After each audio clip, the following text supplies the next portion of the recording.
మనం సజీవమైన రాళ్ల వలె మనం ఉండడానికి శారీరకంగా మనం చనిపోవాలి, ఆత్మీయముగా జీవించాలి.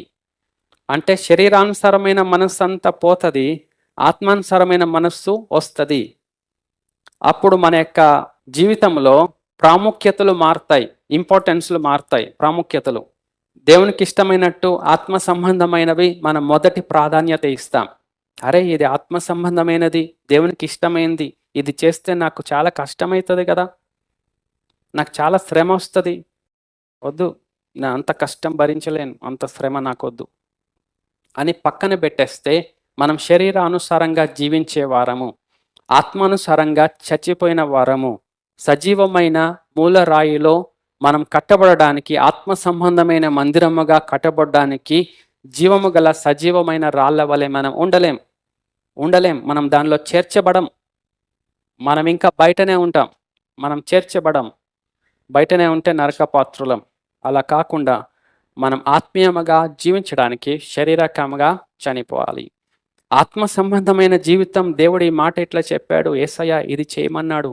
అరే ఇది చేస్తే నాకు ఆర్థికంగా ఏముంటుంది, ఇంకా నాకు నా వల్ల కాదు ప్రభు, నీకే తెలుసు నా సంగతి అంతా తెలుసు ఆయనకి. అది శరీర సంబంధమైన మృత జీవితం.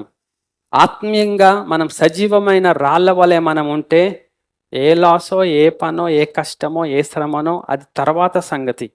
ఫస్ట్ మనం చేస్తాం ఆత్మీయంగా, ఇది నేను చేస్తున్నాను ప్రభువా, ఇది చేసినందుకు నాకు లాస్ అవుతుంది, నాకు కష్టం వస్తుంది, నన్ను ఆదుకో, నాకు సహాయం చేసి ఆదుకో, నీ ఇష్టం. అది కూడా ఆదుకుంటే ఆదుకో, లేకపోతే లేదు, నీ ఇష్టం అని చెప్తాం.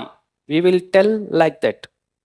అది ఆత్మీయమైన జీవితంలో మనం జీవించే స్థితి, శారీరకంగా మనం చనిపోయిన స్థితి. అప్పుడు సజీవమైన రాళ్ల వలె మనం ఆత్మ సంబంధమైన మందిరములో కట్టబడే ఒక రాయి వలె ఉంటాం. ఇవన్నీ భక్తులు చేశారు, దేవుని బిడ్డలు చేశారు, దేవుని ప్రజలు చేశారు.